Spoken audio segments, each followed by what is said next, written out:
Hey there. Stream 1 is up. Now let me open up the next one. Give it a little bit of time. And then here goes the last one. And now let's take a look if they work like usual. Need to make sure everything is fine. That everything is running smooth. Well, come on. Why are you stuck? Doesn't want to open. Second try. Now it worked. Okay. That seems fine. Looks a little darker than for me, but it's fine. Anyway, quality's a little better this time. I messed around with some of the settings on my camera, so it looks a little bit better now. Well, honestly, it's majorly better now. Let me check my other stream. Beautiful. That works fine. And now Twitch. Still unstable. Don't know why it always says unstable. I also have no idea why it's so much more contrasted on Twitch. But alas. Okay, that's good enough. Cool. So, don't have too much of a plan of what I'm going to be doing today. Because I'm trying to focus on the most important things that we have to do. Hold on, let me click record as well. So I'm trying to focus on what's most important. Man, I'm a little bigger on the... Well, it won't be in this view the whole time anyway. But yeah, I thought, you know, let's just look around for some more leads. Might as well make our list as long as possible for when we're actually gonna start reaching out once the emails are finished warming up, which they almost are. Good day to you too. How are you doing? Hope everything is great. So yeah, we'll get a few more leads. The emails are almost warmed up, so we're gonna start sending outreach very soon. Hey Epic Guy, what's up? Welcome. So yeah, that's the plan. I might upgrade some of the lead scrapers that we have to make sure that we get a little bit more out of them. I might show you how to do that.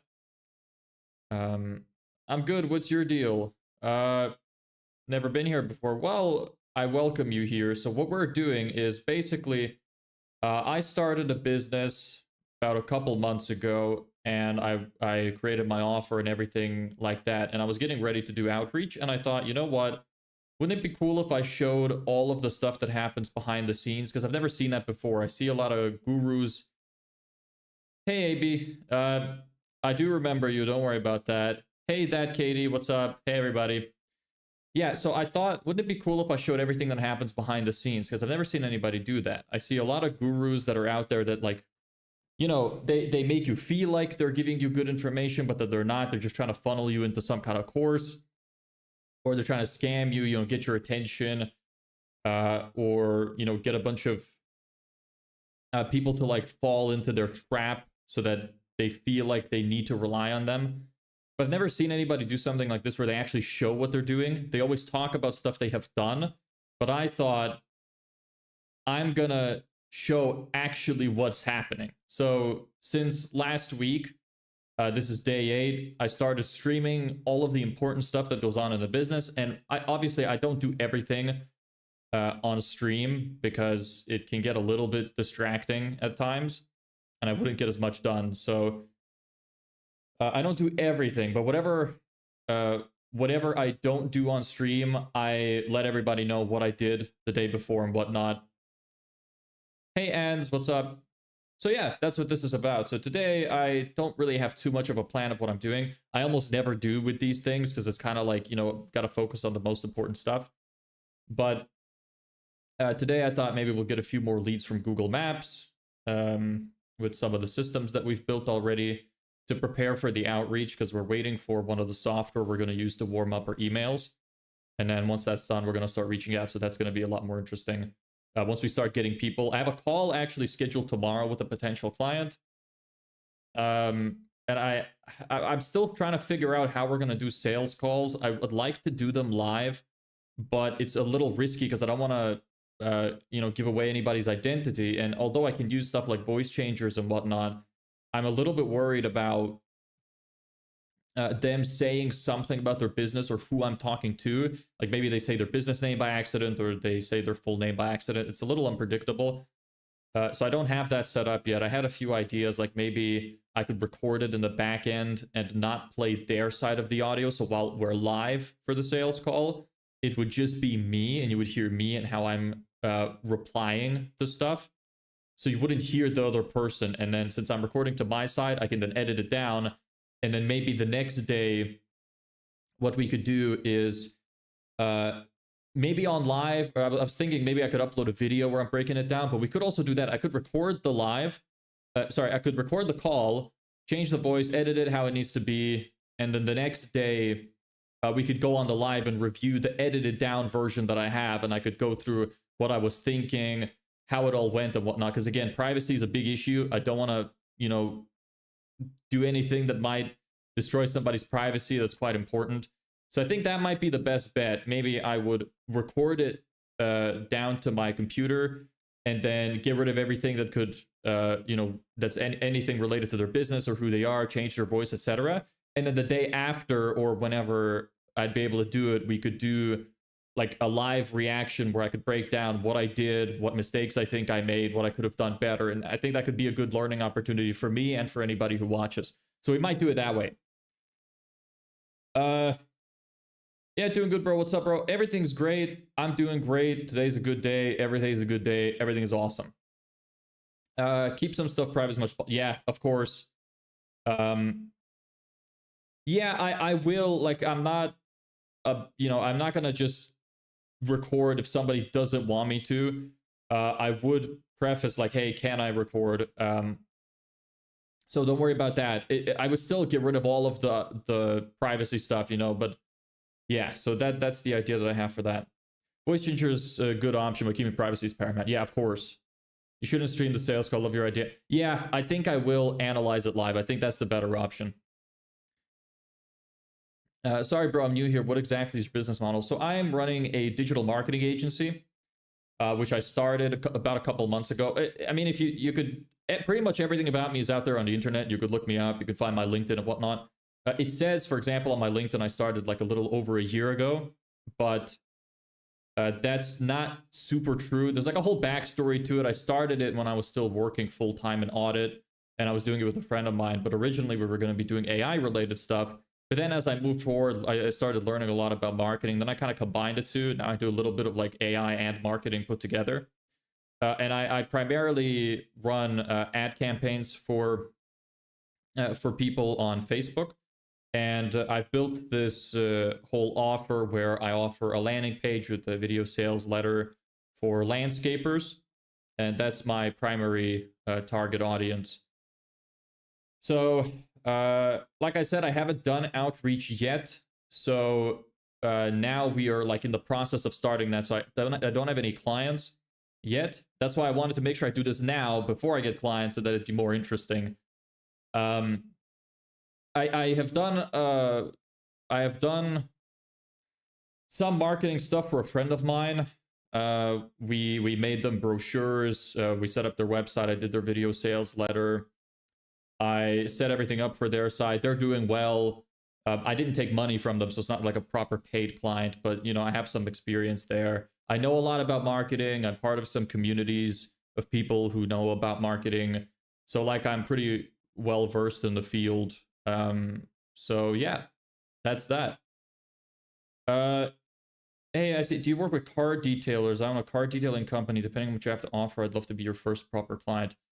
Yeah. I mean, look, you're welcome to either DM me on Instagram or I could give you my number. You can reach out to me. We could see if it makes sense. Obviously, like although I do want to niche in a particular area, it's not like I have to. It's more of like for that specific offer that I have built.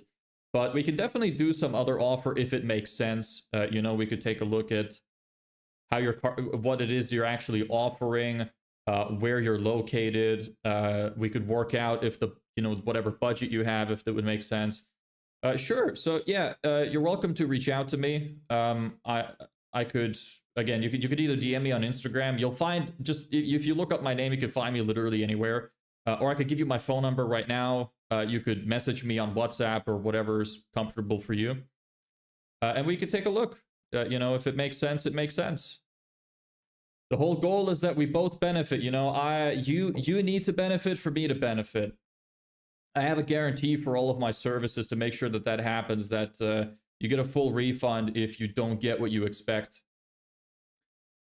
Landscapers and detailers will run similar sort of ads. Yeah, it's not too far off. Like, it's still, I guess, I don't want to call it a trade, but like, it's not too far from that. It's kind of a similar sort of thing. So yeah.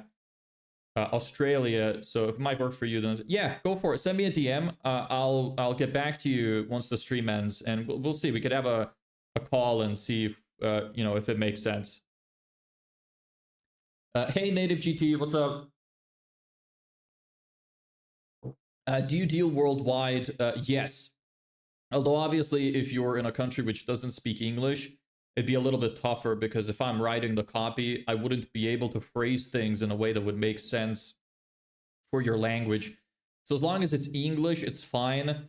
And like, maybe it'd be possible to do another language, but I'd be a little wary, because you know how translating changes, and when you're writing copy, it's so specific that every word matters.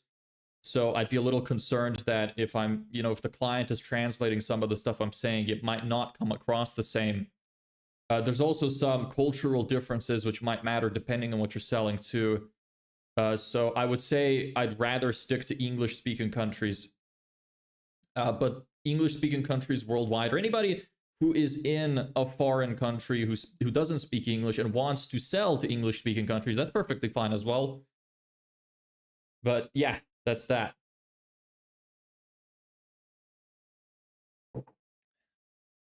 So yeah, Donkey Buns, great name, love that. I just noticed. Okay, so yeah, I'll get back to you once the stream ends. Send you a DM, bro. Let me know if you got that. I think that was you coming through. I got a request here. I'll accept it, and then I'll message you later. There we go. Yep. Okay, I accepted your message. I'll let you know. I won't let you know anything. I'll text you afterwards. Sorry, I'm just a little scatterbrained trying to keep up with everything. Okay. Yeah, I'll reach out to you after the live. Cool. So digital marketing stuff is the future, and I wish you Godspeed for. Thank you. I appreciate that. Hopefully AI doesn't take my job. Everybody says that AI won't take some of the like creative thinking fields, which marketing kind of is. You kind of have to understand humans, and AI kind of sucks at marketing still for now. It can do, if you set it up very well, it can do better than the average person, but it won't beat somebody really good at it. But as you all know, AI is progressing crazy fast. You know, it's getting to the point where you can't even tell some of the videos apart from real footage, so it's slightly concerning. Could happen, but you know, it's almost, I'm almost 100% positive it's always going to be a tool and never a replacement. So that's why I'm mixing AI with marketing. So I'm making sure I stay ahead of the field. We use AI actually for some of the lead scraping automations that we're using to create like personalized messages to make outreach more effective. And it you know, it's useful for stuff like that. I'm not sure if it's ever going to be something that anybody can do anything with it. Maybe it will. Maybe it's hopeful thinking that it won't get to that point. But I think the most likely it's just going to be a tool, like anything else, you know. Anything else that comes out in the digital field, all new emerging technologies, they almost never make older stuff completely obsolete. It usually just builds upon it. So I hope it's going to be like that. Yeah, I've had this name for too long to change it. If you could give 3 tips to run meta ads, what would they be? It's kind of, it's kind of hard to say just three things because it could, I don't know what your skill set is. I don't know what you know and what you don't know. The thing is, the actual platform is not super confusing. A lot of gurus try to make it seem like it is, and that the average person couldn't do it. That's not really true. Meta does a good job at kind of holding your hand through the process, and they do a decent job even without any of the configuration. Like, there's not a lot you need to know to get 80% of the way there. Like the Pareto principle. The actual bulk of it is how good are you at the actual marketing, at writing the ads, writing the headlines, crafting a good offer for your business to make people interested in the offer. How do you create a no-brainer offer so that it's hard to say no to? That kind of stuff. That's the more difficult stuff. So for something like car detailing, a super good tip would be when you make your ads, it would be to show before and after ads. I imagine those would work extremely well. They're very like emotional. The headline is also super important. If your headline doesn't catch people's attention, the ad is useless. It's like if the cover on a book is shit, no one's going to read the book, even if the book is the most amazing thing in the world. Something that I say, which I think is quite funny, is if your ad could have the coordinates to the lost city of Atlantis in it, but if nobody opens it to read it, doesn't matter. Might as well not exist. So headlines are super important. So there's two things. Let me try to think of a third one. I guess a specific call to action. It's kind of hard to pick three. Like, they all kind of work in tandem with one another. So yeah, that's that. Well, AI would still be taking over it. Creativity is something that's within and not with computing machines.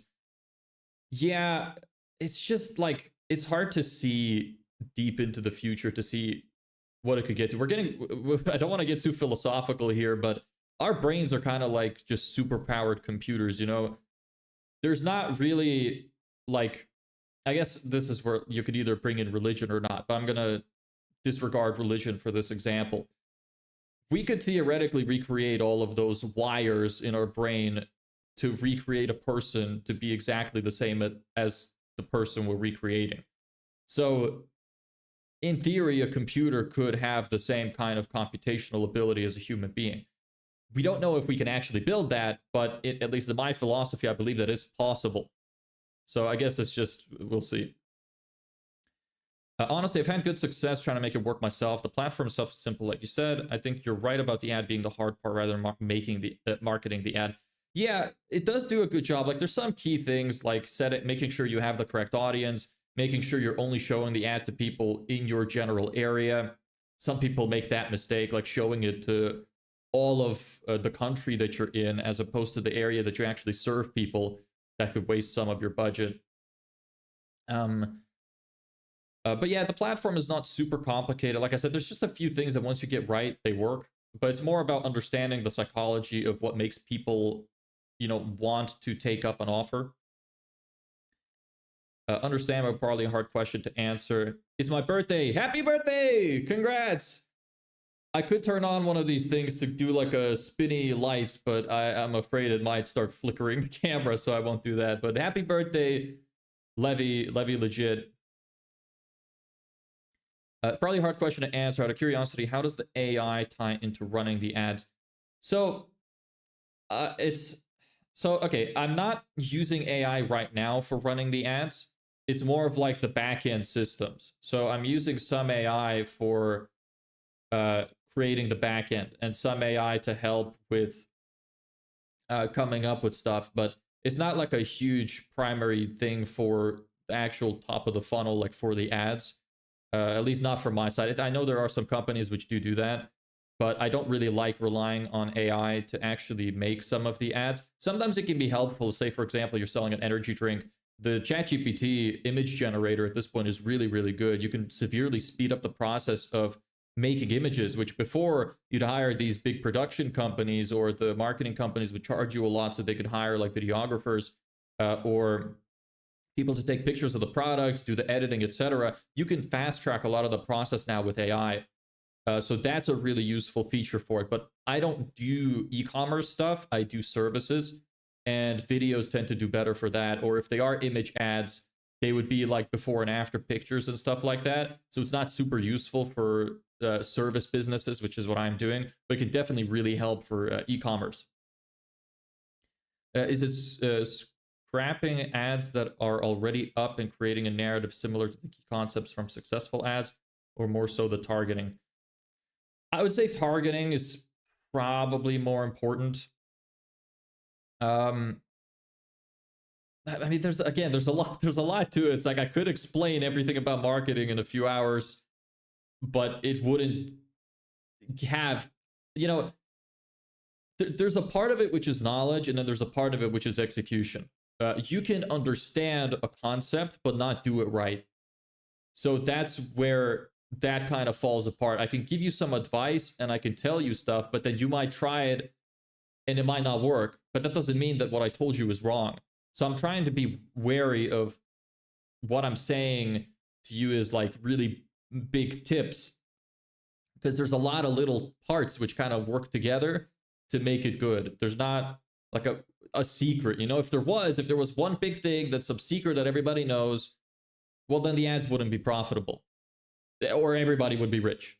You know, it's one of those. So I'm trying my best to answer the questions, but I'm just saying that it's hard to answer everything very specifically and give you like the keys to the kingdom in just, you know, a 5-minute conversation.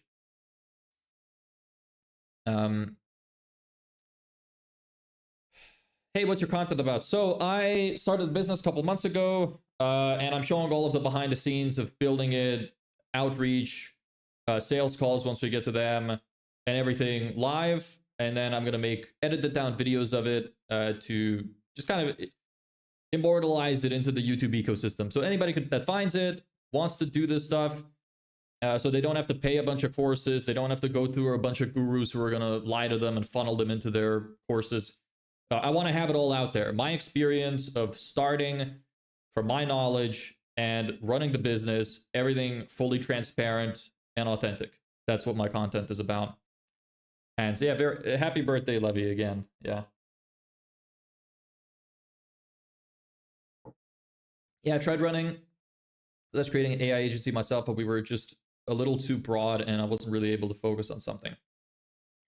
Yeah, that's a mistake a lot of people make, I think, is when you're starting out, you really have a temptation to go broad because you think, well, that's what all the big companies do. But you really just got to focus on one thing, one deliverable. You can have like side projects or have some kind of like thing you're working towards to build it up. But when you're starting, there's no point in trying to be broad, trying to appease everybody, because you're just going to make more work for yourself.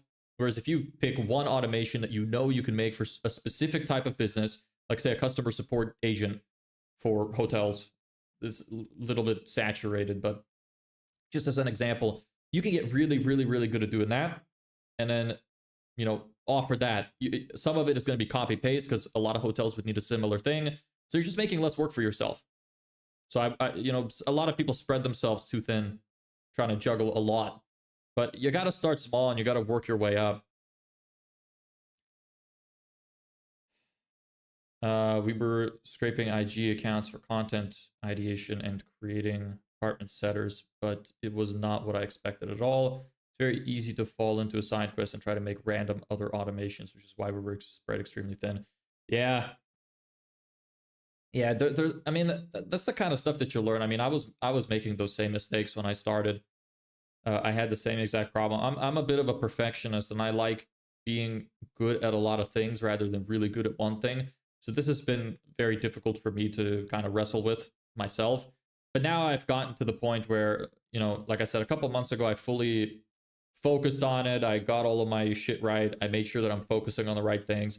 I built out my offer, one specific offer that I'm going to offer one specific person. And I'm mostly going to focus on that. If anybody else comes by, you know, obviously I will try to help them if it makes sense, but I'm not going to reach out to loads of different fields and offer loads of different things because I'm going to go crazy if I do that. Somebody comes to me in the offer and I'm like, okay, this makes sense. I think I have enough expertise to do this for you. I think we could both benefit, then I will do it. But I'm not going to seek it out. So, Why is your skin so damn clear? It's really not. I think it's actually a setting on my camera, which is like kind of blurring my face a little bit.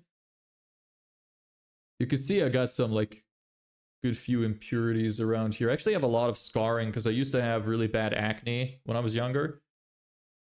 So yeah, it's not as clear as it looks. It's fake. It's not super fake, but it's a little fake.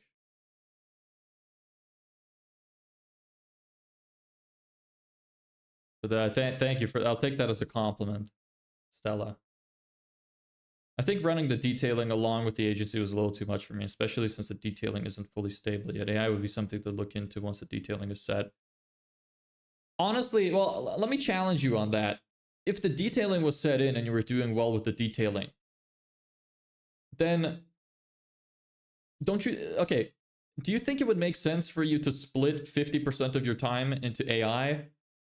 Or do you think it would make sense to do double of the thing that is already working well and bringing you a lot of money? You know? If the detailing is working great, just scale the detailing. I think a common mistake a lot of business owners make is having too much shit going on. Having too many different businesses.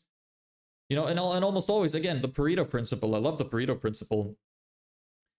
80-20, you know, if you have 5 businesses and you're spreading 20% of your time across all of them, chances are one of them is doing way better than the rest, and you might as well just put 5 times the effort into that one.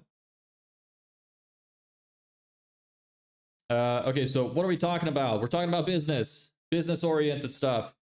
I've been going for a while here, but it's been almost 25 minutes. That's good, you know, practice a little bit of communication and get used to just chatting. What's going on here? Faith, what's up? We're talking business. I'm about to show how you can scrape some leads from Google Maps for free. I built an automation for it already a while ago, so I won't show the whole thing, but you'll still get a little exposure. You know, if you stick around, you want to ask some questions, how some stuff works, I'll explain it. But I'm not going to show the whole thing again because I already did a stream the other day on setting that up. It's exactly how I see it too. My business partner thinks that the AI agency could be the play, but I see a big future in the detailing by expanding to other cities. Yeah, honestly, I think the thing is, it's always easy to look at what's coming and feel like you're missing out on a big opportunity of some kind. But that's almost never the case. You're always going to leave money on the table. You cannot physically do everything. It's not feasible. And the more you spread yourself, the worse you're going to do at each individual thing. It doesn't make sense. You should just pick one thing. Detailing is not going away anytime soon.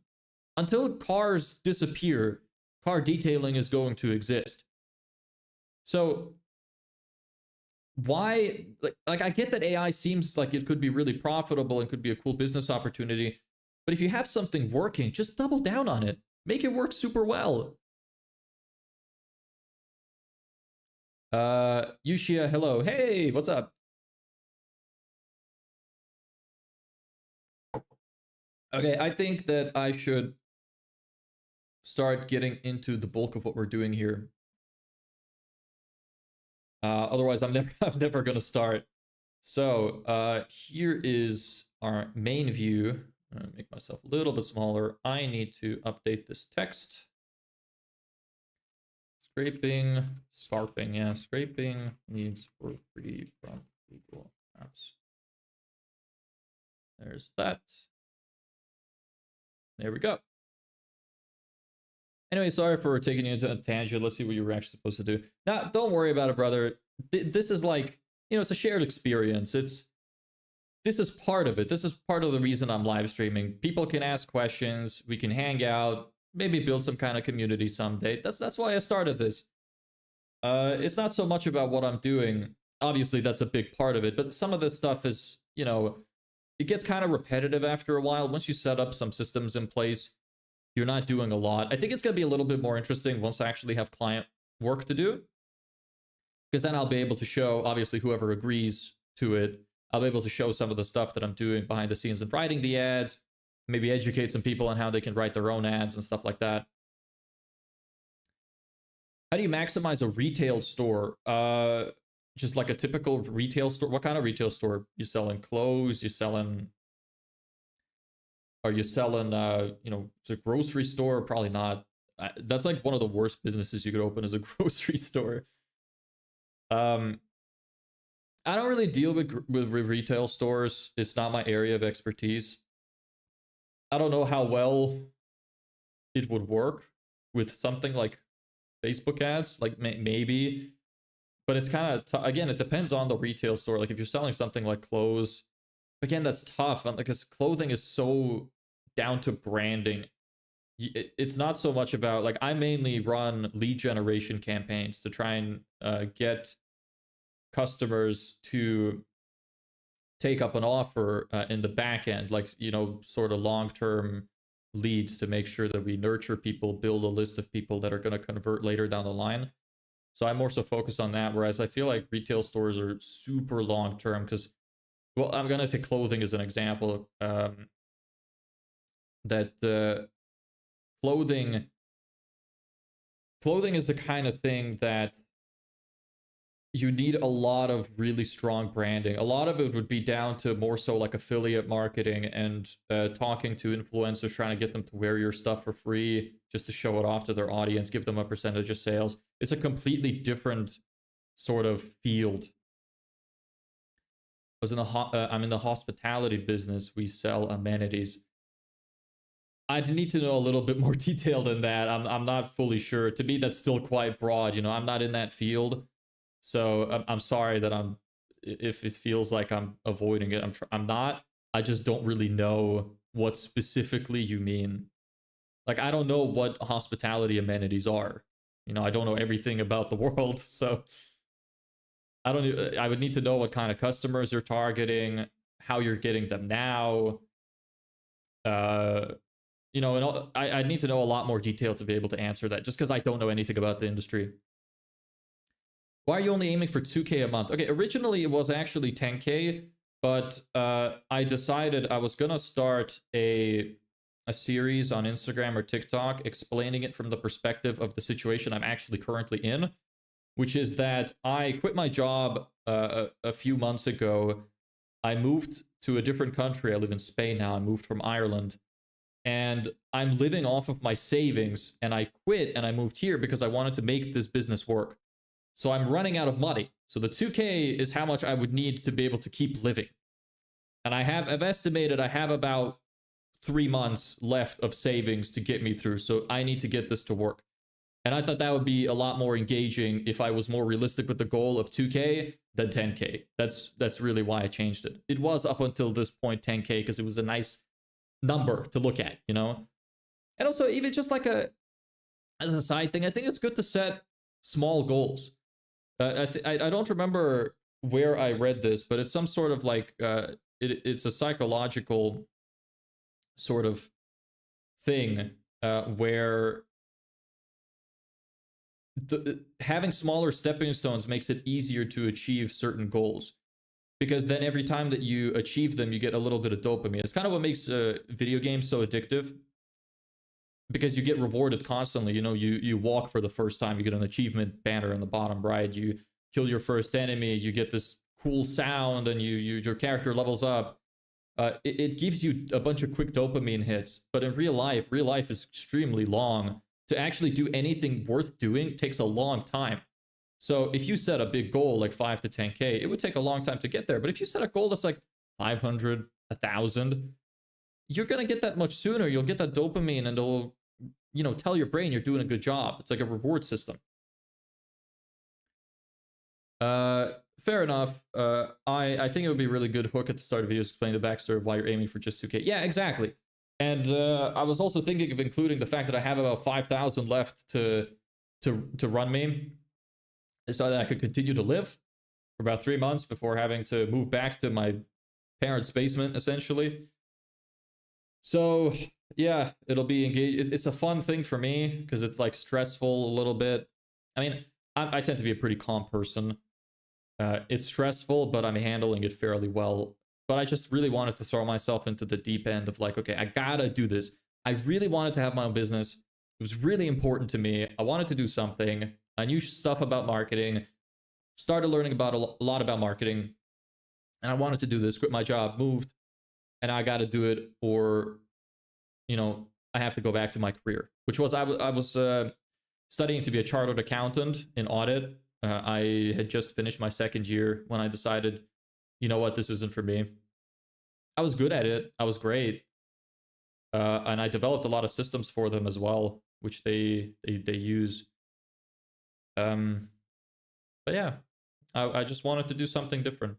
I wanted to build a life that I felt like I had control over. I'm working 2 times longer nowadays than I did over there, but it's different when it's yours. It's different when you have the control, and that's important to me. You know, our targets are hotel managers, procurement managers. You know, items in the rooms or bathroom. Yep, or guests they can take for free, like shower cap, soaps, lotions, sugars, teas, coffees, etc. Okay. Okay, that makes a little bit more sense. That's more something I can work with. I'm not sure if ads would be the best for that. I would have to do some research, but I'm not sure ads would be the way to go.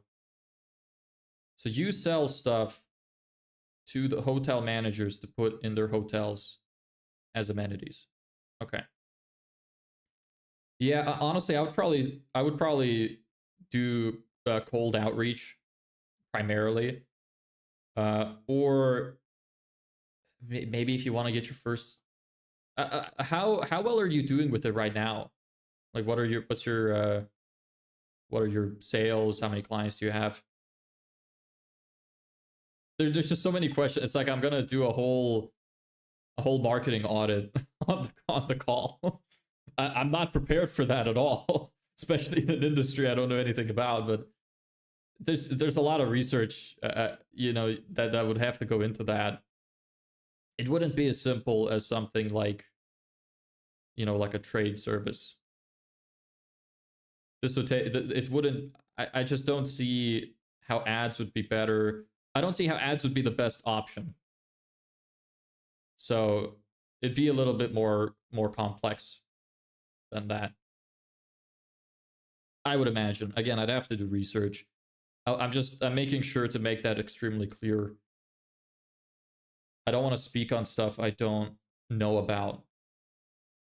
Hey Wills, what's up?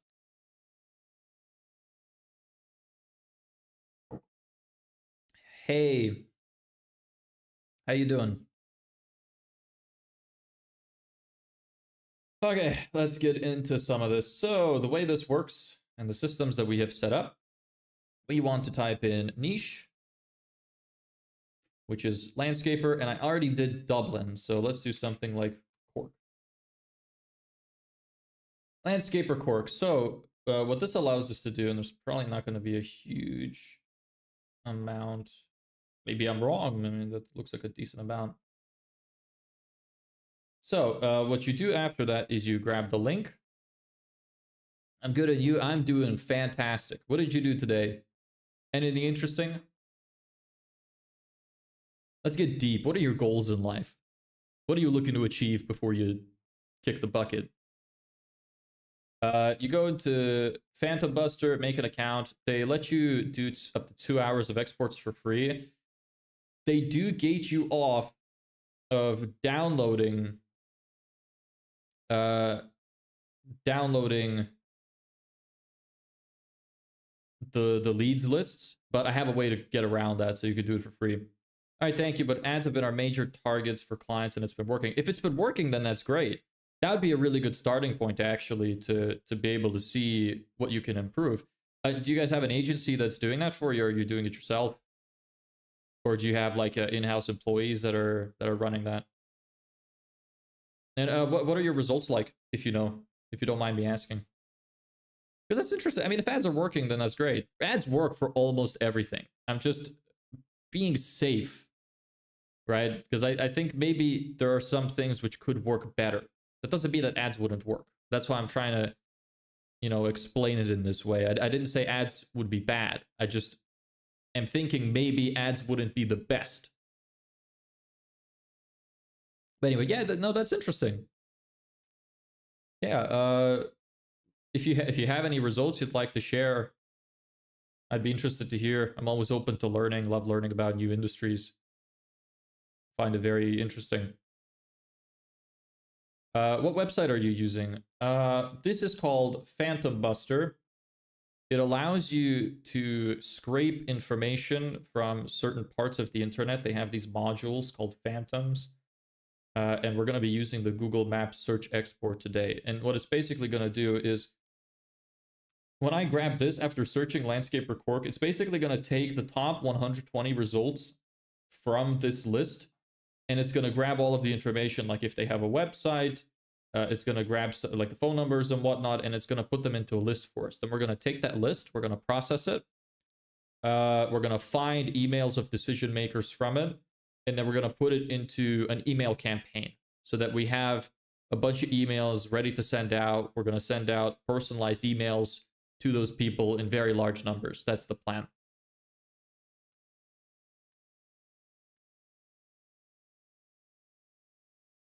So that's that. English number, spreadsheet rows. Max number is 120. So result, we're going to name Google Maps Landscaper Scrape. Only done this once. Let me double check.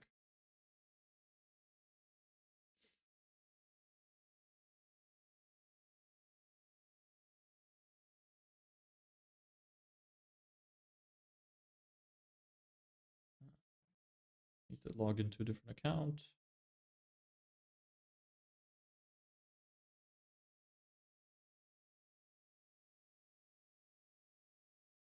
Yes, I've only done one scrape. Okay. Yeah, that makes sense. Okay. So this name is going to be important. So if you're following along, or if you want to follow along later, once you know a little bit more about what we're doing, it's important that you remember the name of this file. So now we just we let it run. I want to make sure I write down these searches I'm doing so I don't forget what I've already done. There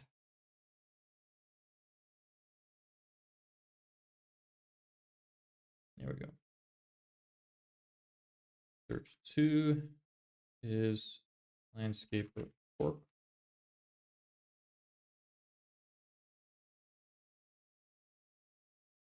Grade 2, 22, 7, 25. I've been doing mostly just scrapes from the LinkedIn automation that we made because I was using up the remainder of my free trial. I ended up getting 3,000 profiles exported. And with about a 50 to 60% hit rate, we can expect to have about 1,500-ish valid emails of decision makers we could reach out to. My goal was to set up a system where we could send out at least 100 or more messages a day. So seems like that's going to be possible. And it's not super expensive. We needed to pay a little bit of money for Instantly, which is what I'm using for my email campaigns. Maybe there's a cheaper version. Maybe there's a cheaper way to do it without Instantly. But I like the software, and time is money. Don't want to spend a bunch of days looking for that as well. So I spent a little bit of the money that I have left. It was €100 to try and get that to work. So there's that. Now we just got to wait for this export to happen. Then I'm going to show you how to export the list without paying. I was thinking of making an edited down YouTube video of how to build the entire system. Not like a fully educational video, because I think that the internet has so much of that already. I was gonna make it sound more like a storytelling video where I'm explaining more so my experience in doing it, all the mistakes that I made, etc. But so that you could still watch it and still follow it and still build it. It would just be a slightly different format, which I wanted to experiment with, see if people find that interesting. So we'll try that. I'm a little worried though that, well, I mean, I shouldn't be worried. My channel is still very small, um, so it's unlikely that that video would do super well. So it's fine. But it's slow. It's slow. You think that it'd be faster to do this manually, to find all of these people and write down all of this information? Also, I am kind of doing it the long way. You can uh, set up a system with modules to do this inside a different platform, so you don't have to wait. You can also just keep this running in the background, you know, while you're doing something else. Um, but yeah, I think I have to pay a subscription to use their API to be able to connect to the platform. And I don't have a lot of money, so I'm kind of doing a lot of stuff the slightly longer but cheaper way. But yeah, like this could run in the background while you do some other work. Thing is, I just don't really have much else to do, and I'm trying to juggle talking as well and trying to be somewhat entertaining while we wait for this kind of stuff to be done. So it just seems kind of tough to juggle that and then also try to do some other work. But I don't have a lot of work left on my setup. The only thing that I'm really waiting for is for my email campaign software to finish warming up my emails so I can start sending them out. And once we start getting replies, I think that'll be a bit more interesting to stream. But some of the stuff that I have left to do, they're like quite small things which don't need to be done before we get clients. I thought maybe we could set up a system to extract slightly more valid emails using this program called Neverbounce, but it's another expense, and I don't know if it's worth the expense. I don't know how many more emails we would get. I also need to write the script or template for the video sales letter I'm going to send as part of my outreach. So maybe we can do that. I also need to find out how I'm going to host the videos that I'm going to send, whether I'm going to use YouTube or Vimeo or Loom, whatever. So yeah, some stuff to do. Not a lot of it is urgent. Figured I would take a little bit of the, you know, the chilled out session, get to talk a little bit more.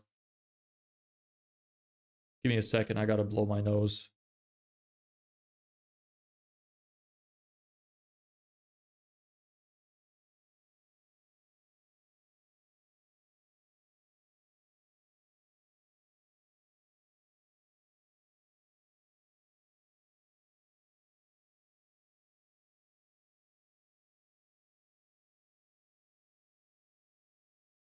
All right, I'm back. Oh. Oh, I messed around with my camera settings a bit, and the audio, sorry, not the audio, the video quality is so much better now. If you were to look at the previous stream, huge improvement. I look much better now. Before I was blocky and choppy. I also didn't realize, because I've just been recording and saving the streams down to my computer. I haven't been watching them. I didn't realize my camera was set to 30 FPS. So now I'm in full 60 FPS. Smooth motion. So that's an improvement, I think, as well. I got a second light, a third light set up on that corner. A little yellow. Makes this nice little triangle. Hey! Hey to you as well.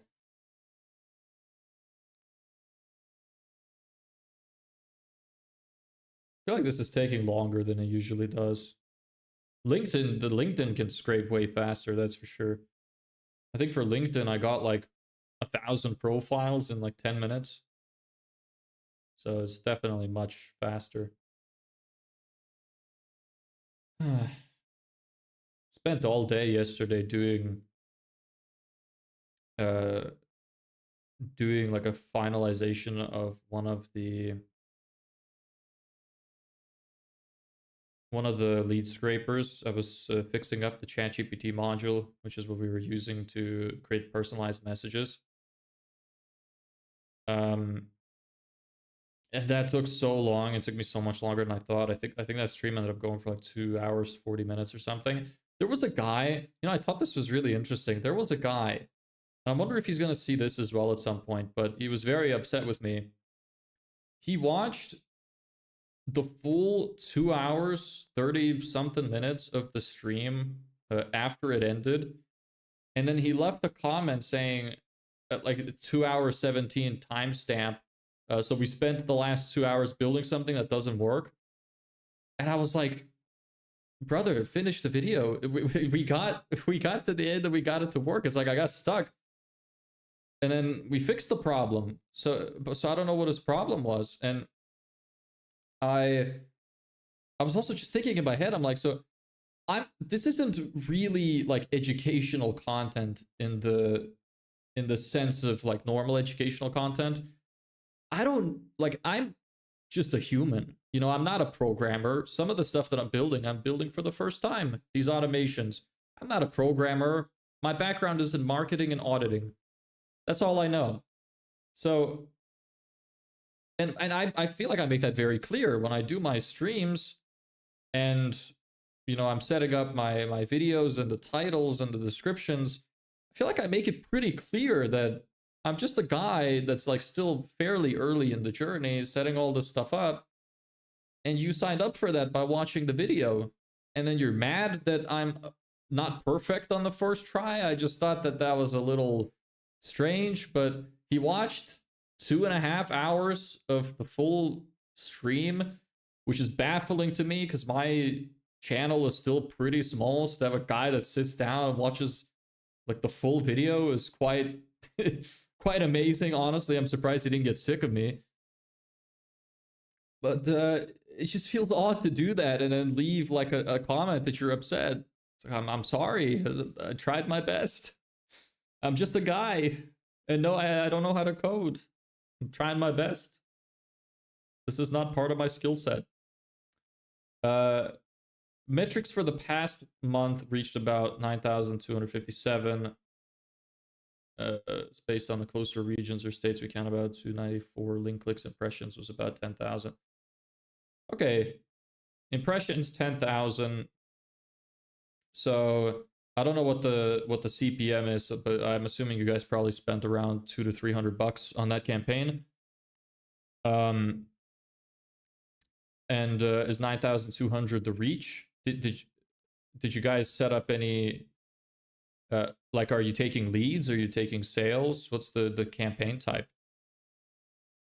Because I would look more so for like conversions as a metric. Because link clicks is like, link clicks is link clicks. Just because somebody visited your page doesn't necessarily mean that they filled out a form or that they bought something. The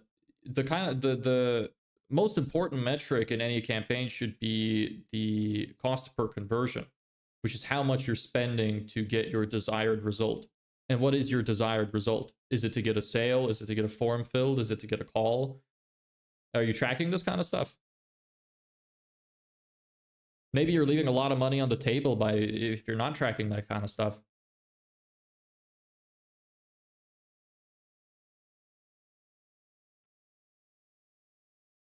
No, I'm not in your location. Okay.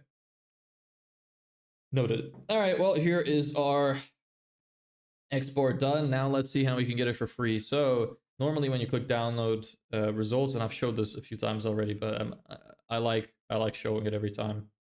It says you can only export 10 rows for free, or you have to pay a subscription. We circumvent that with a little cheat. Hit F12, type in the name of the file that I said that you should remember from earlier. Reload the page, and you see this? This is our embedded download link, which they are hiding from us. Now I click that, and here's the download. Just like that. No need to pay a subscription. Just a neat little trick if you're going to use this software. Because you could use it then like literally for free until you use up the execution time up here, which they give you 2 hours on a free subscription. So now I don't want to leak these people's information, so I'm not gonna show that. I'll upload it to my list. I'm basically just opening that file that I downloaded now and just moving it to a different sheet where I am organizing it. There we go. Gives you the ratings, gives you the website link, gives you everything. It's pretty awesome. Now I'm also going to upload that to Google Sheets because we're going to need that for the automation.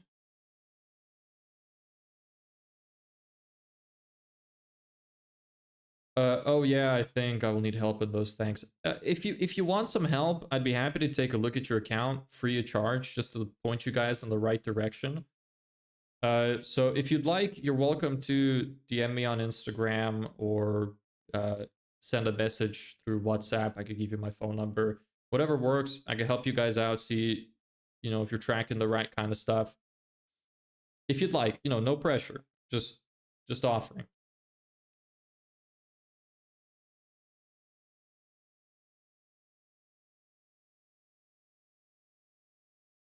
Okay, now I just have to add this to my... Okay, cool. Instagram's cool. Okay, yeah. Just send me a message on Instagram. It's the same name as here. You should find it pretty easily. And I'll get back to you after the stream. We'll see. I could take a look at your account for you.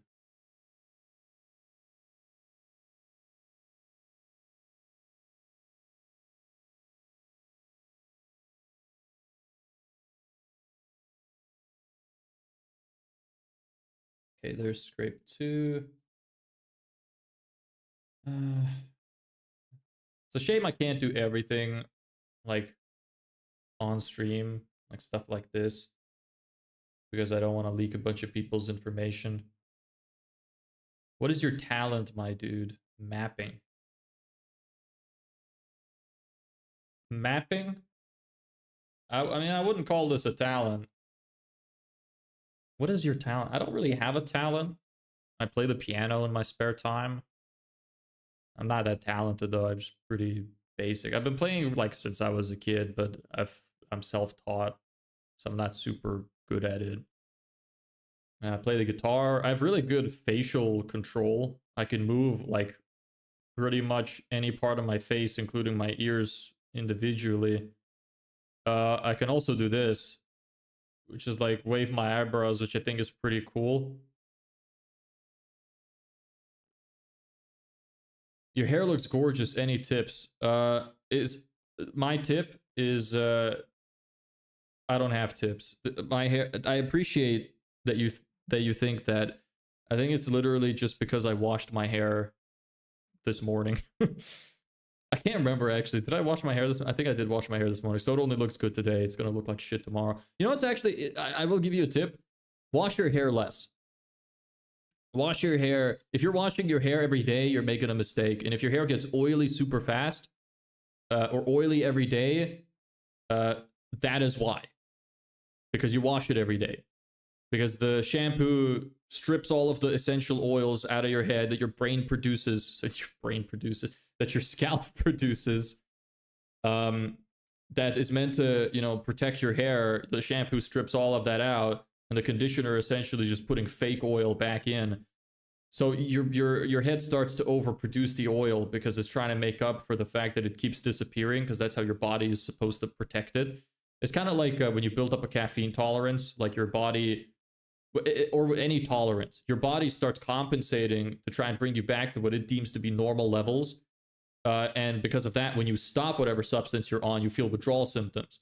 So this is kind of the same with your head. Your scalp produces a certain amount of oil, which is meant to protect your hair. When you use a bunch of shampoo and you wash your hair every day, your head is like, okay, I got to produce more of this shit.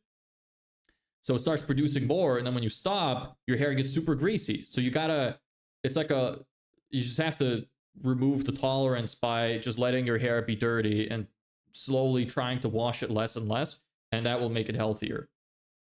Thanks for the tip. What are you doing now? I do not understand. You had some map open, so I thought you were some mapper. No, I'm not. Did you think I'm into like like a GeoGuessr or something? No, I'm not that. We're exporting information from Google Maps about clients for our business so we could reach out to them with emails.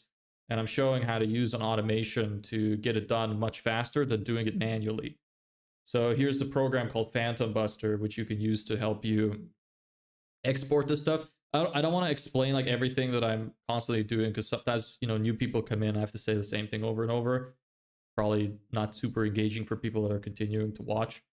So you could like scroll back if you'd like, or after the stream you could look back, or watch one of the other ones. I think I have a stream up that's called something like Free Leads with Google Maps. I explain the whole automation there, how everything works, a lot more clearly. Here I'm just kind of doing more of it so I could prepare some.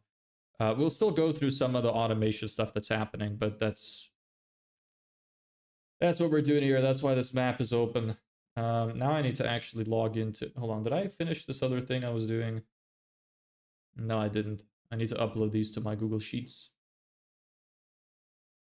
All right, thank you so much. I sent you a message from Vivian. All right, great, Vivian. I'll message you after the stream, and you know, we'll see if I could take a look at your account and see if I could help out in any way. I think that this kind of automation would be great for your business as well, though, because you could get into contact with hotel managers directly and ask them if they are looking for this. Although I imagine you'd probably run out of people pretty quick, which would be bad. Because if you run out, because you can probably only sell to people in your country, I imagine. So once you're out of people to reach out to in hotels, you're kind of shit out of luck. What you might be able to do, actually, if you get a bunch of emails using a system like this, you could build a list in Meta that's called a lookalike audience, which Meta will use the emails and information you submitted to try and find people like them, so it could make your targeting better. But I'm not sure. You know, again, I'm just spitballing ideas here. You have a way with words. Add that in your talents. That you have the way you explain it is characteristic of a good teacher. I appreciate that. I'm glad you feel that way. I think I'm usually pretty good at explaining things. I like to be very specific, so I think that helps. That's also why I like building stuff like this. Like, I'm not a programmer. I think I would have liked programming if I did it. And it's on my to-do list. It's something that I would like to do at some point in the future. But I like building stuff like this because I like problem solving. And I think part of that is because my brain is very like systematic and I can understand stuff in like very tiny steps. And maybe that's why I'm good at explaining things, because I can relay those tiny steps. Whereas a lot of people go a little too broad and they just explain like, oh, here's this, do it. Right? And I'm not like that. I'm more like, press here, click this, here's why you do this. I think understanding the why behind a lot of stuff is super important. And that's the part that a lot of people miss, because when you tell somebody how to do something and they don't really get it, it's harder for them to remember. Whereas if you teach them why something happens or why you should do something, it internalizes so much more, because then when you see the thing that you're doing, you're like, okay, well, this makes perfect sense. And you learn to apply that to different situations too. And I think that that's super useful. So you went to college to learn these things, business leads? No, I learned all this stuff myself, just research. I did go to college. I went to college for business management, but they don't teach stuff like this. I didn't really learn much. I did really well in college, even though I didn't really try very hard. But no, I've learned so much more since doing my own research on everything and joining communities and stuff than I've ever learned in college. I also went to university to try and become a chartered accountant. So I have some experience in accountancy and auditing as well. I did 3 years of accounting, 2 years in audit. So, but all the marketing stuff is pretty much self-taught. Obviously, we learned some marketing in college as part of the business management courses, but most of it is self-taught. I feel every college gives outdated info, whereas business is ever changing. This is very true. I mean, there are some principles which never change, and a lot of the principles you just build upon. But yeah, you gotta constantly stay ahead of the game. Like with AI, for example. I don't know if they're teaching that stuff at college now, but it seems more like they condemn it. Like they're telling people not to use AI. Like they don't want to embrace the changes, and that's really bad. It's a terrible way to learn because these people are going to be left behind. They need to stay ahead of the game. They need to be using stuff like AI. They need to learn how to use it in a way that it can't be detected. They need to learn how to interject their own ideas into whatever AI generates for them. It's a tool that needs to be taught how to use, and that's kind of the problem I have with college as well. So I agree with you there. I'm from Slovenia. There are no AI courses. Yeah, and I wouldn't expect there to be. And it's super important to constantly learn new technology. I mean, you could look at your parents and grandparents in particular. Some of them can't even. They don't know what a browser is. They don't know how to open Google. Do you want to be like that? Probably not. I want to be the grandpa that knows everything that's going on. I want to know all the new shit. And I think everybody should strive to be that way. You gotta do your own research. People are not gonna give you everything you need. College, don't get me wrong, college is great for some stuff. Like you want to be a doctor, you want to be a lawyer, you gotta go to college. But something like business studies, you're better off learning on your own. I genuinely believe that. And I can speak to that because I did it. And I'm right. I learned so much more about business outside of college than I did inside of college doing business. And again, I also did auditing. I worked 40 hours a week as an auditor and studied like accounting exams and stuff. And even then, I just don't think I knew about business as much as I do now. You know what I've noticed about people is that they love to overcomplicate everything. Like some business structures are complicated, but they don't have to be. They're complicated because they use complicated words, they explain it in a convoluted way. There's a lot of like tiny steps that you need to be aware of, which in my opinion, most of them don't even need to be there. Because they want to make it as complex as possible. And I feel like this is the same thing in a lot of fields. People love to feel superior to others and they love to gatekeep learning information for some reason, and they try to make it as difficult for you as possible to learn certain things.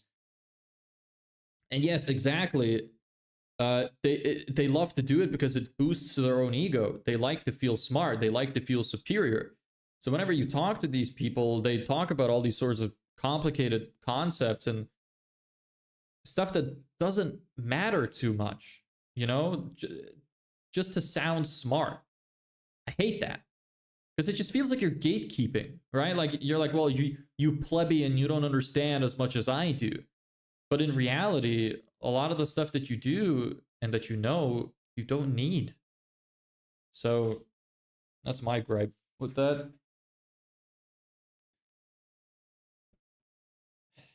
Research is one thing, but who will give funding? Funding for what?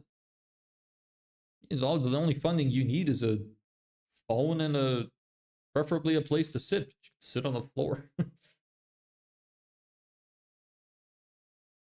There are many open source tools for business management. Do you use any?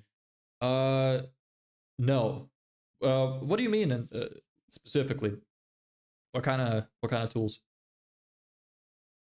Do you mean like CRMs or something? I'm not sure what you mean exactly. Give me a second. I'll be right back. Hold on. Okay, this is fine. This is fine.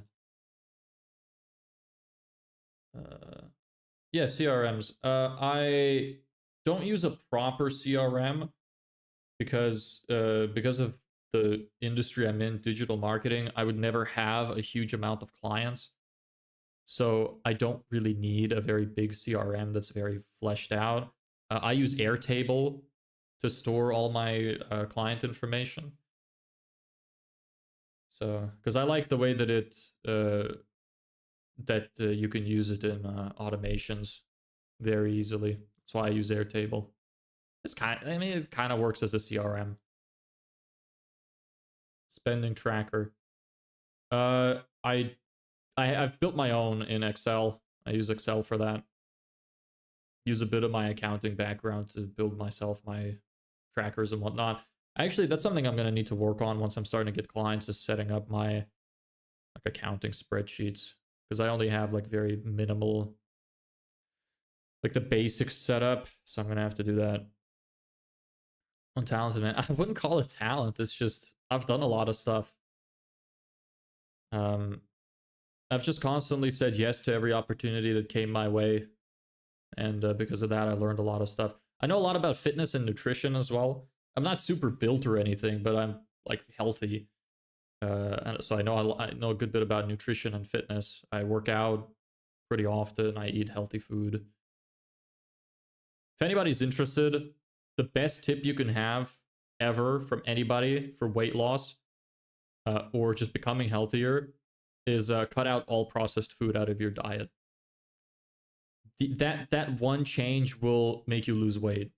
I genuinely believe that applies to like 99% of people, that it's impossible, nearly impossible to overeat if you eat just fresh food that comes out of the ground or is like an animal, just something natural. I genuinely think it's almost impossible to be fat. Yeah, I think that's key. Keep saying yes. Gets you out of your comfort zone. That's important. Yeah, actually, that reminds me. I could tell a story a little bit about how I ended up here. So when I went to college, I was in my like phase of life where I didn't really know what I want to do. I went to college. I did well, and I was like, okay, I'm gonna try to do really, really well in college, and I did. I finished with a distinction. But then after my first year, I went to my mother's company for a bit because she was saying that they were having difficulty at work or something. They got a new boss or something, and they were fixing some mistakes the previous one made. And I was like, hey, is there anything I could do? I'm learning like business management, stuff like that. Maybe there's something I could help with. And she asked the boss, he asked to see me. I talked to him a bit, and he's like, sure, we'll try you out for like a couple of weeks, and if you do well, we'll hire you. So I went there, did well, did whatever they needed me to do. That's where I started getting introduced to accounting, because I was starting to do some of the accounting for them, like the bookkeeping. And they liked me and kept me on, and I started getting paid a salary.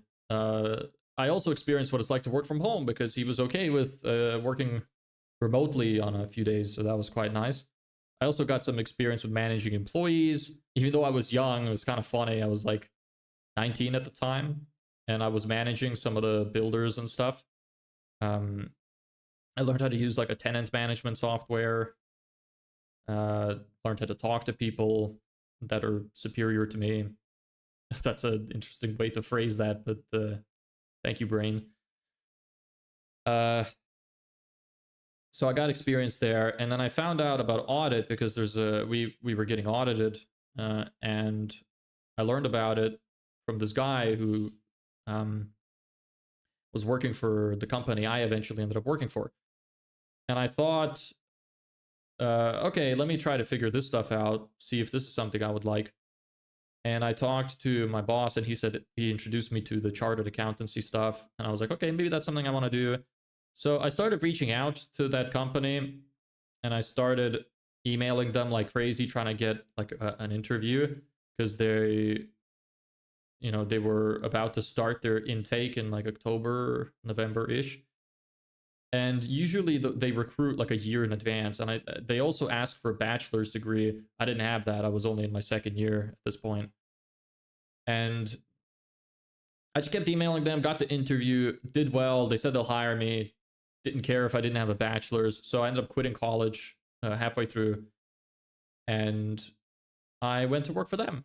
Spent a couple of years there, did my chartered accountancy stuff. And then I decided to quit to start my own business. And I'm here now, 5,000 left in my bank account, and 90 days to make a livable salary, or I got to go back. There's my life story right there.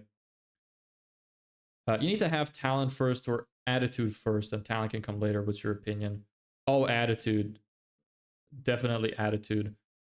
You just got to go for it. Like, I don't be a perfectionist. And this is coming from a massive perfectionist. The worst thing you can do in learning anything is being a perfectionist. Make the mistakes. Allow yourself to make mistakes and do everything fast. Do fast, allow mistakes, learn from the mistakes.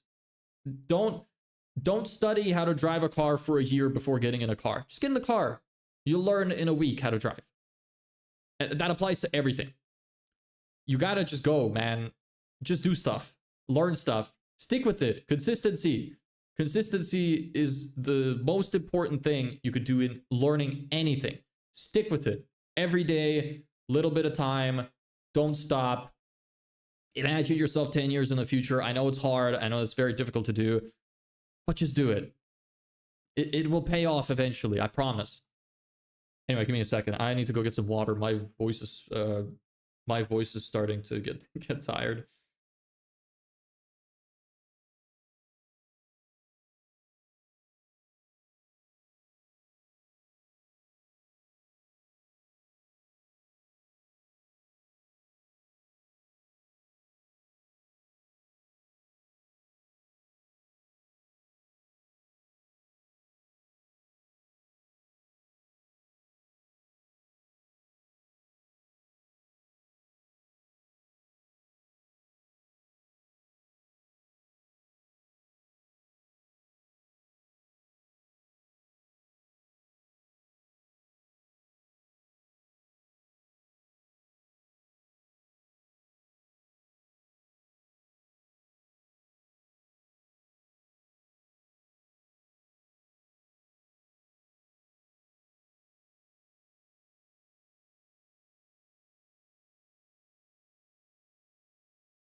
I'm back. I'm gonna turn off. Not off. I'm just gonna put my headphones away because I'm. My head's starting to hurt. Okay. Well, anyway. Hello. That's solid advice. No one taught us, even parents. Yeah. Yeah. You really just gotta go through life and figure shit out. Nobody knows what the hell is going on. There are no adults. We're all grown-up children. Nobody knows what's happening. Welcome back. Thank you. Good to be back. I was gone very momentarily. Anyway, let's get into make.com. Let me move this before I leak my passwords. And then I will open up the automation, show a little bit more about how it works. But again, if anybody needs to see these automations, we did a full stream. It's called something like Free Leads with Google Maps, where I actually built the whole thing. So you might want to check that out if that's something you're interested in.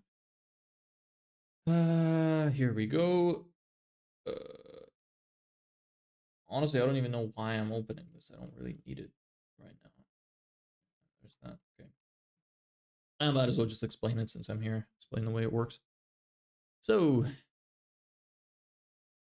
we uploaded. So the thing that we got right now, we typed in our niche. So the way you want to search for this is niche and city. So we searched landscaper Cork. So we can get a bunch of these results. Then we put them into this program called Phantom Buster, which basically scraped all of the information from that search result. You just copy this link and you go into their the dashboard, go into their phantoms, and then search for Google Maps search export. You click on that, put in the link, launch, wait for it to happen. Then you upload that into a Google Sheet. You connect your Google Sheet to the. You click on it. You click create a connection. You'll see that it pops up, and then you log in with your details, and it connects the Google Sheet for you. Then you select which sheet you want. Let me see if I can show that.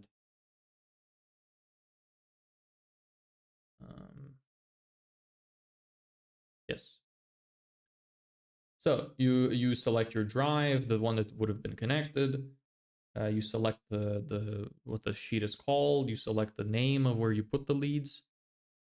Then table contains header, yes. The column range will automatically detect usually. Then we want to filter for the website. We want to make sure their website exists because we're going to use the website to search up the emails of decision makers. So you click on this and select website. That's basically taking the column of the Google Sheet and it's taking the H column, which is where all the websites are written for each business. Right now, there's a limit. Don't have like this is just for testing purposes. When you're running it, you don't need a limit. Then you connect this module, which you have to like. They give some free credits for this, but I paid for the plan because I needed more. This finds the decision maker's email. So you connect that with the information. You take the domain and then type in their website. This is why we filtered for website.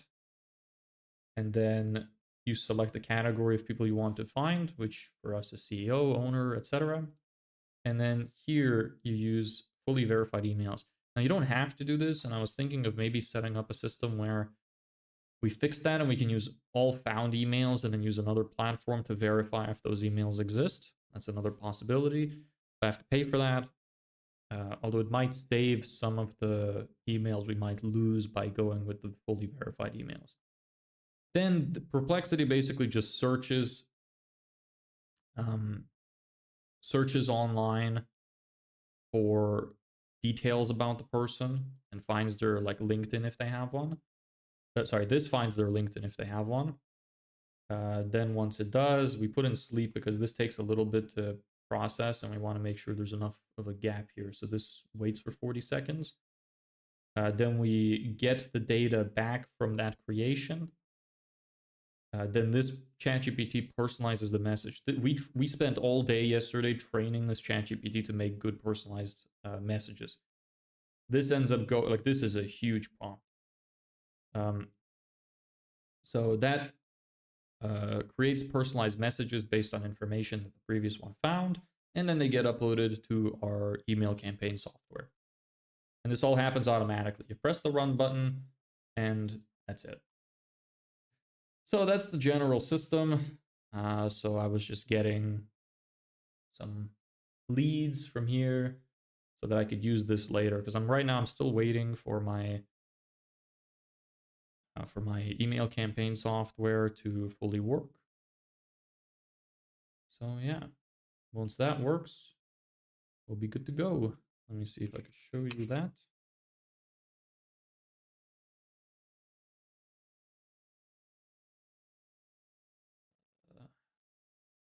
Let me log in real quick. Log in.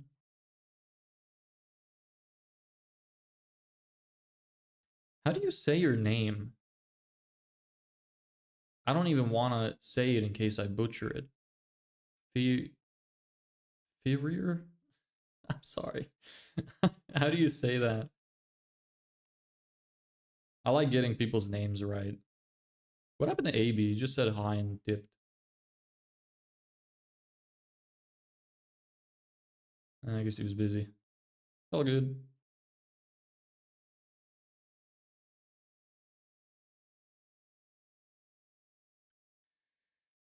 Okay, so here we go. So they get uploaded into here. Oops. Well, those emails I think we saw already anyway. It's fine. They're from LinkedIn profiles. It's not GDPR violations. These are publicly available emails. Don't worry about it. But yeah, there's our messages which we're going to send out. I wrote out a whole email campaign. And one of them is going to be tested with personalization. So for example, if I preview this, here's one that got uploaded. This part was made with ChatGPT. Hey Graham, came across your landscaping company and noticed you mentioned most of your work comes from recommendations, so I figured I'd reach out. And this is pulled from their LinkedIn profile, from their about section that we got from the automation. So we could make our emails a little bit more personalized, increase that reply rate. And then I offer to send them a short video, which we need to script out. That part is not done. I have a good VSL on my website, but this part is not done. So there's that.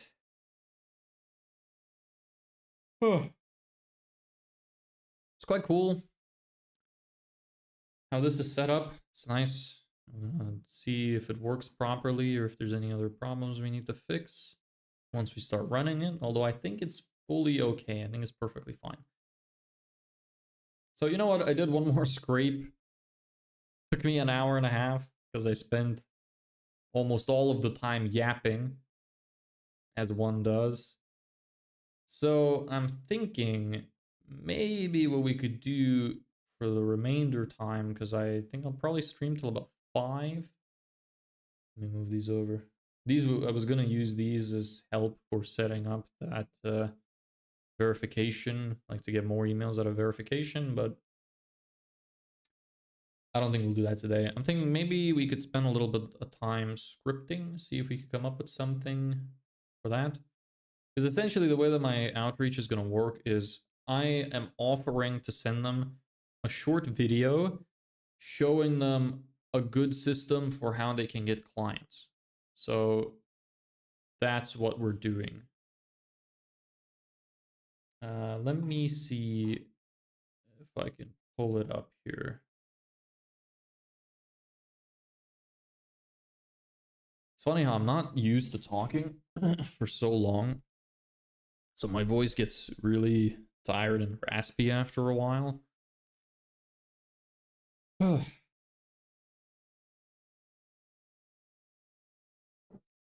know what really helps?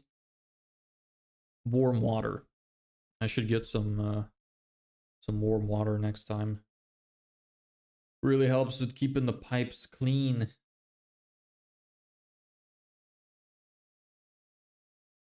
Where is this? Cold email, VSL stuff, email VSL scripts.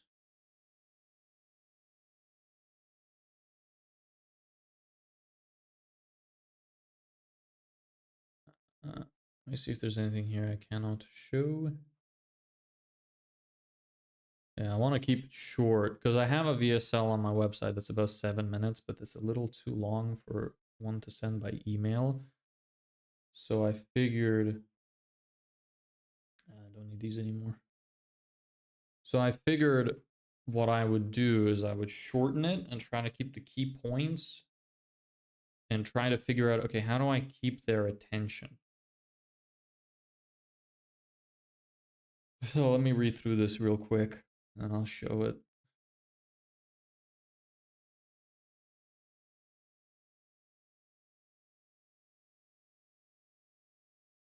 I'm not deleting anything, I'm highlighting it.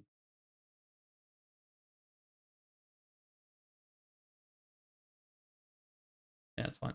Okay. Here's this. There we go. I'll zoom in a little bit. Make it slightly easier to read. There we go. Hope that's good enough. So the way that this is set up is basically I introduce myself first, although I might change that. So this is like a draft script that I've written for this purpose already. But I want to change it up a bit because I'm not 100% sure if I'm fully happy with it yet. I really like the VSL I made for my website. But it's just a little too long.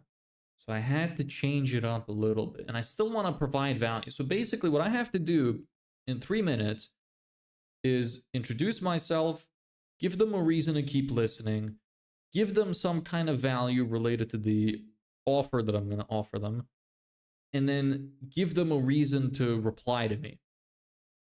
So the way that I've done that is the hook is to get them, is to say, I have an interesting idea that I could send to them. This could be a little bit more powerful, I would say.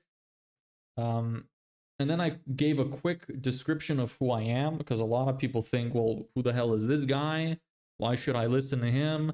So I thought I'd give a little bit of an explanation of what I do. So I help niche, which will be landscapers, fill their calendars with serious buyers every month so they can focus on growing their business instead of worrying about getting clients.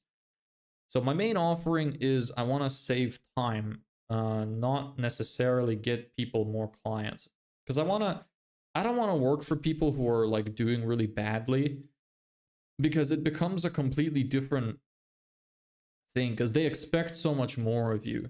It's like, how do I explain it? When you work with people who aren't doing as well and they have less money, then for every cent they spend, they expect more. And that's understandable. You know, I was exactly the same way when I was poor, and I'm still that way now. I'm not super wealthy or anything. So that makes it much more difficult to work with these people, because let's say I'm doing something like running ads. If they're spending like most of their money, their hard-earned money, to try and run ads and to pay me, they're going to be super upset if the results don't come very fast. And there's also higher expectation for stuff to work out.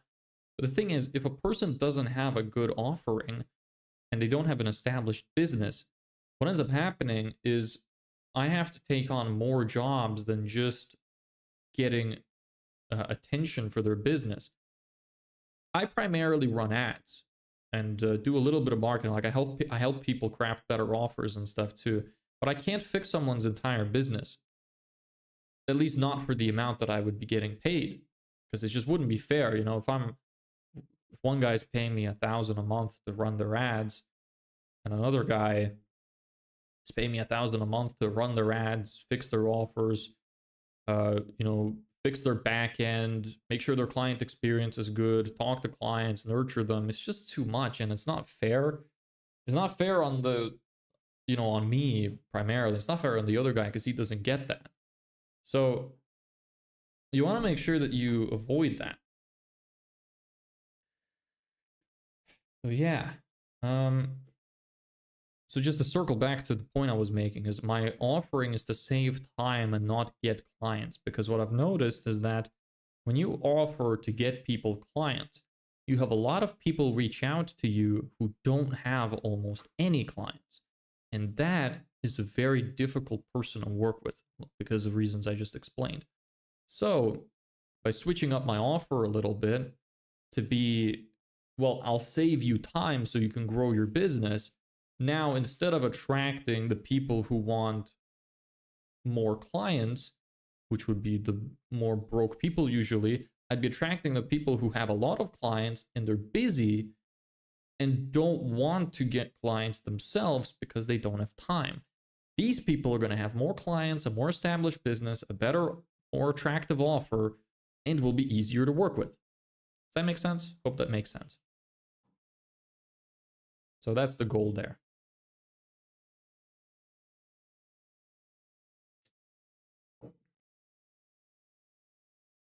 So,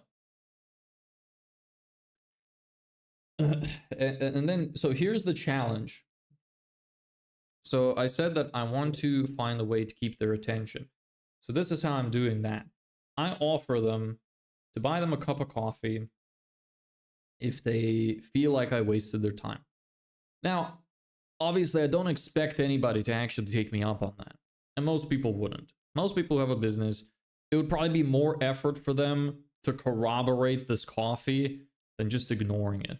But what it does is it signals to people that you are more trustworthy. It's like slight manipulation. You're using it to try and get people to be more open to listening to what you have to say, and it gives them a reason to continue on, because it's like, okay, haha, sure, he'll give me the coffee if this 3-minute video is worthless. So now you have a bigger incentive to actually finish the video.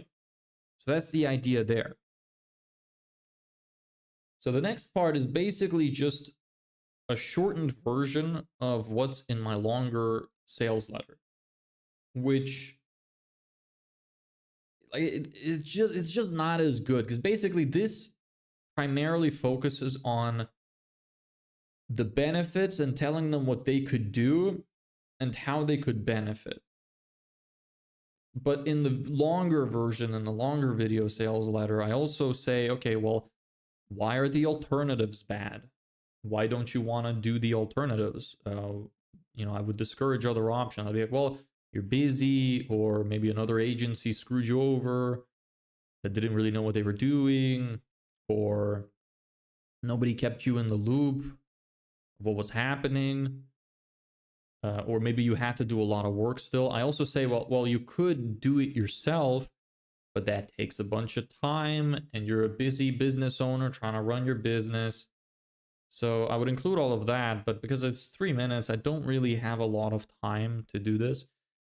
I also want to set it up in a way that I can make one video, because I want to use their names to further make them listen. Now, I don't know how big of a difference that would make. I could test that with enough people, but typically people prefer when you use their names. So I want to make some kind of video where I can edit it together so that I have like basically the full thing done, but then every time a new person replies to our email campaign and says yes, that I can just record the small clip, the small little snippet of their name at the beginning, and just stitch it to the rest of the video. Simple way to copy it over so I wouldn't have to do it every time.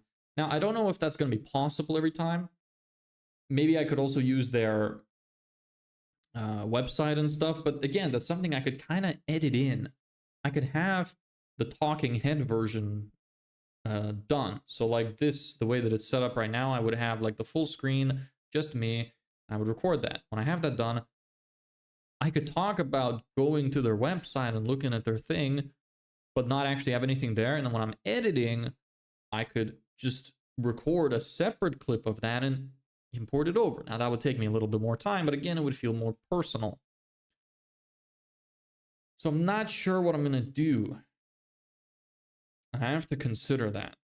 Now, I don't know if I even want to do this on stream, just because it might be a little bit distracting for me from actually being able to talk.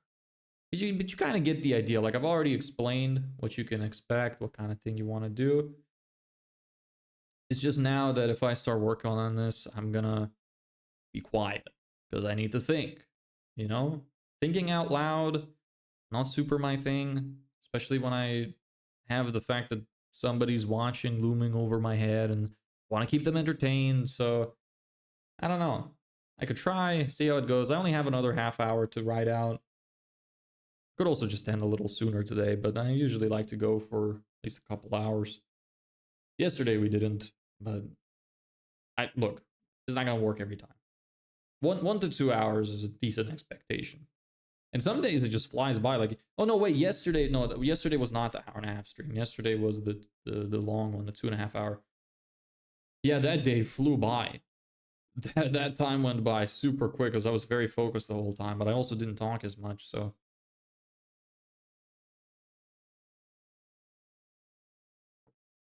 Oh shit, actually.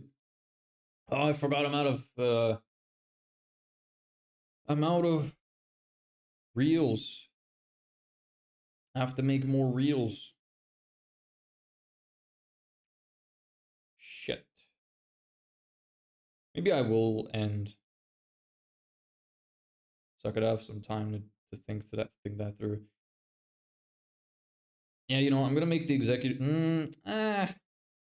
Fuck it. I'll stay. I could do that later. I'll have enough time probably. Let me just see if I can at least get something going for this. So expect me to be a little bit quieter now. Let me go through this.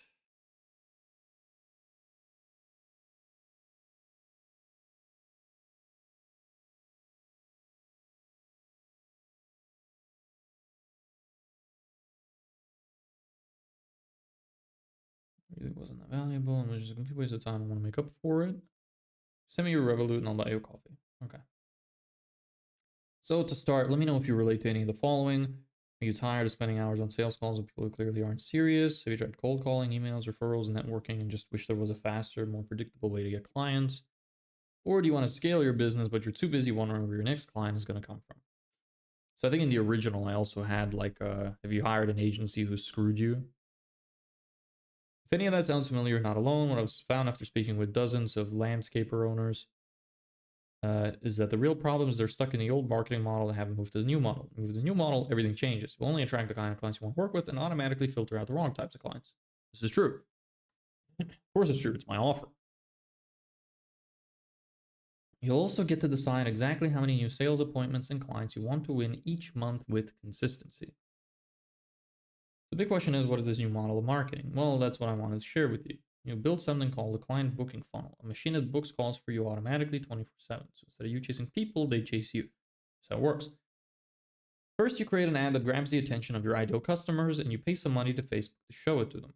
The great thing about Facebook is that once you get a good ad running, you can decide how many appointments you want to get every month. For example, let's say it costs €50 to get one booked sales call. If you want 10 calls a month, you spend 500. If you want 30, you spend 1,500. It's that simple. When people click on the ad, they get sent to a page which offers them a free solution to a painful problem they have in exchange for their email and name. They give you their name and email and get redirected to a page which has a solution to that problem, like, for example, a video teaching them how to fix it. They watch the solution and think, this is great, but I don't have time for this, or I don't know where to start, etc. And because they want help implementing it, they book a call with you to learn more. Those who didn't book right away will get frequent automated emails giving them more value while reminding them that you could solve their problem for them. That's it. It's kind of like having a salesperson that can speak to your potential customers anytime, any day, 24/7. And I really mean that. For example, here's a screenshot of my calendar all one weekend. I got 3 new booked sales appointments in my calendar, and one of them was at 3:15 a.m. Now, I would never be able to have a call with someone at 3 in the morning, but the free video I made was able to do the selling for me. So it really is like having a salesperson working for you 24/7. The system builds trust, educates your audience, and gets them to raise their hand, all without you lifting a finger. So can you see the difference this would make in your business if you get appointments on demand every single month?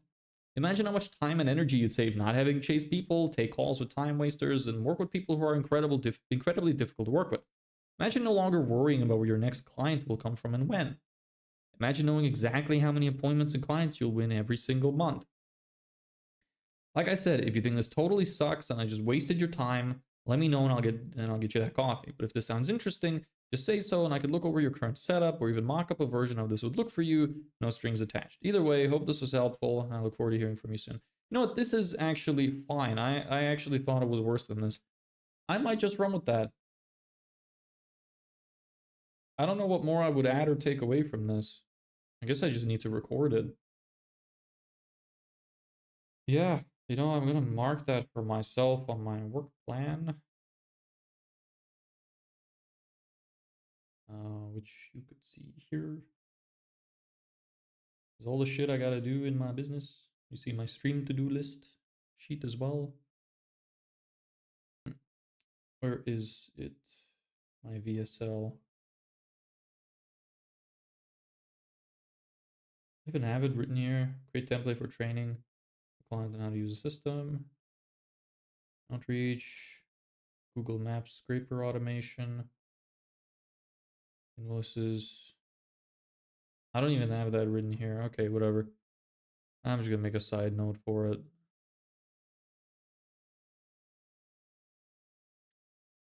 VSL is done. I just need to film it. Let me add that. I'll just add it to the list.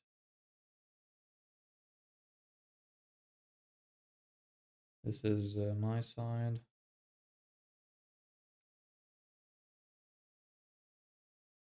Film, email, VSL. I'll send to the clients. system. The script is done. Just need to film and yeah, just need to film and think of how to fit with whatever. Okay, that's something I gotta do. So that's that. Find out how I'm gonna host the videos. That's something that we gotta do. Find out how we're gonna host the videos. Now I gotta think about it because it's like, I don't know how many. Let me just look at their plans. Take a look at Vimeo or something. Now let's look at the how many videos can you, yeah, so how many videos can you post on Boom? You can host 25 videos. Each has a recording limit of 5 minutes. Because YouTube hosting is free, but the problem with YouTube is ads. So we don't want to send people to ads because some people might see them and just go like, I don't have time for this, screw this, and click off. So I need something without ads.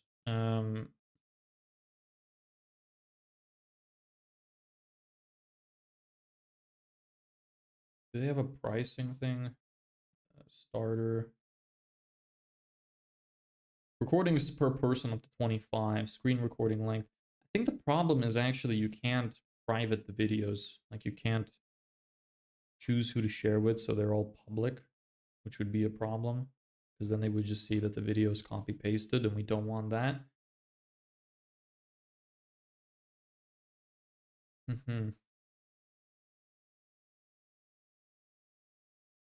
Is that the case? Or was that on Vimeo? Maybe that was on Vimeo. It might have been. Can you choose who share video files with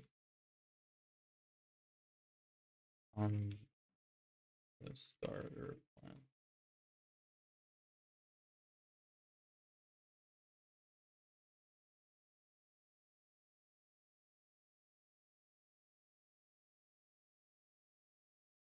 I think that's just something I'm gonna have to do to open up to find out. Let me see if I have a Loom account.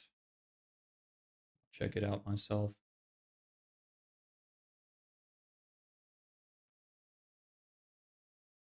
I do, look at that.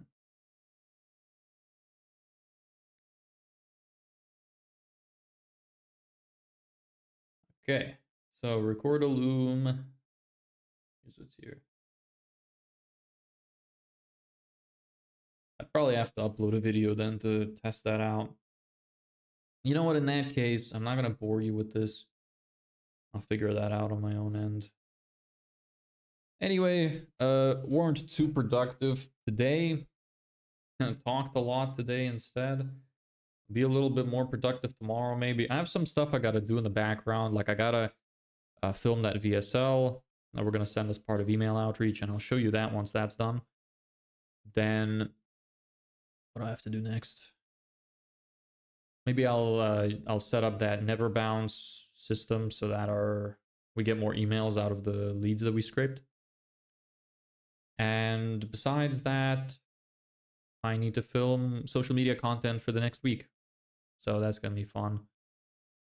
Oh, I hate doing that. Bro, how's life? Life is good, brother. It's Deza. What's up, man? How you doing? We're wrapping up here, but you're welcome. You're still welcome. Oh. What you up to? What have you done today? Might as well go into the main cam. And the quality looks so much better now. It's great. What business model are you working in right now? I am running a digital marketing agency. We run paid Facebook ads and help people create no-brainer offers so that more customers want to take them up on their offer. How about you? Do you have a business?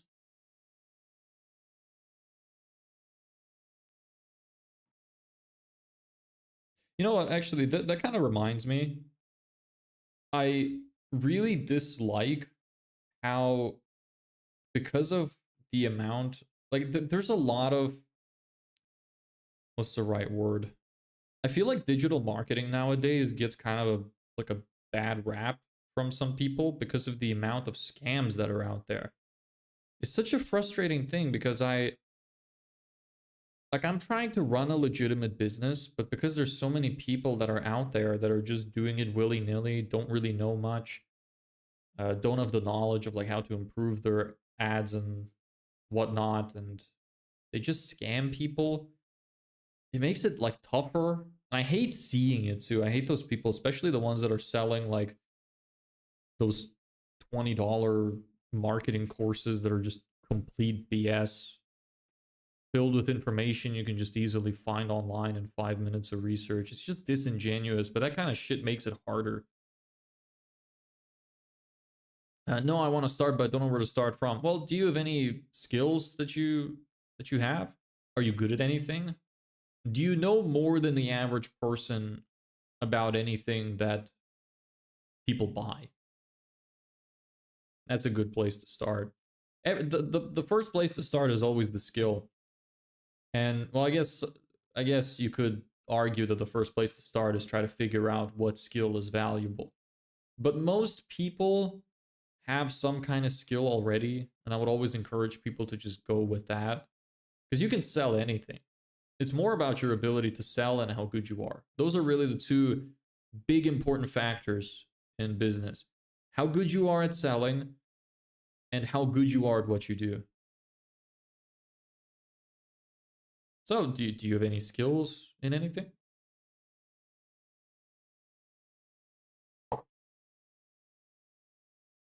Yeah,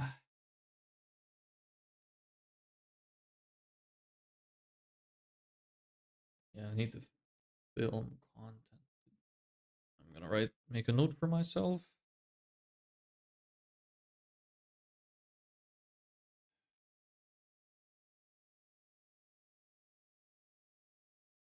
Making reels for the week is actually going to be a little bit easier for me since starting this because I'm gonna just run a series based off of these live streams, so it shouldn't be too difficult. I don't know what my skills are. Well, is there anything you think you know about more than the average person that people actively buy? Like, as an example, say you're really fit and you know a lot about fitness and people buy fitness. So that would be a good thing you could do. Although being a personal trainer seems kind of tough nowadays. It's not impossible. You use the right strategies and then the right lighting to make yourself look as ripped as possible. Film, email, so use in email campaign. I was also thinking of expanding to Google Ads. That's probably going to take a while. And I'd rather just sell Facebook ads first. I think I know how to sell stuff. If you're good, okay, you think you're what do you mean you think you know how to sell stuff? Do you know or do you not know? How is that? I don't know if that's much of a think question. Unless you're only saying that because you have confidence issues. Which is possible. That happens. Some people, even very knowledgeable in certain fields, can phrase stuff like that when they're not fully confident. Selling stuff is not. You could probably turn that into a business. That'd be an interesting thing to pitch. Like, hey, we'll do your sales for you. Nah, bro, I'm still in school right now and I want to learn skills. If you're still in school and you want to learn skills, just look at what's happening in the world now. Knowing how to use AI is probably going to be pretty valuable. So maybe something like programming would be a good idea. I have a question for you. Do you know how I can start a halal online business? I have no idea what a haram business would be. So I don't really know how to tell you what a halal business would be. I don't know much about Islam. I have no idea what's allowed and what's not allowed. So I really can't. I'm the wrong person to help you with that, brother. I don't know the ins and outs of it. I'm from Lithuania, but I spent most of my life in Ireland, and now I live in Spain.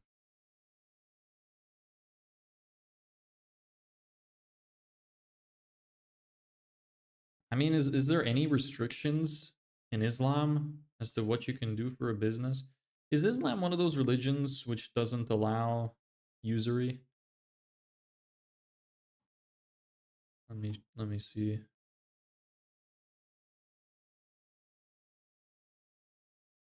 Okay, well, don't start a bank. It does not allow usury. Okay, so don't run a bank. Don't lend money. That'll be haram.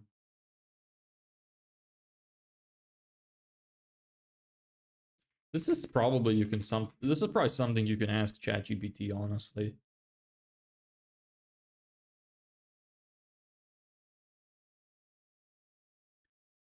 Let me see what AI says about this. I'm kind of curious now. Avoid prohibited sectors like the fuck? Oh, I think that's the. Is that a package I have to answer for? Might be. What day is it today? Is it Tuesday? It is. I think this is for me. All right, well, good time to end. Thank you everybody so much for watching. I hope you enjoyed the stream. I appreciate you doing your research for that. Yeah, I mean, I'm always open to learning. I find it interesting. Anyway, if you have any more questions, feel free to DM me. I'll see if I could help you out with something. Hope you guys enjoyed. Thank you for watching. Bye.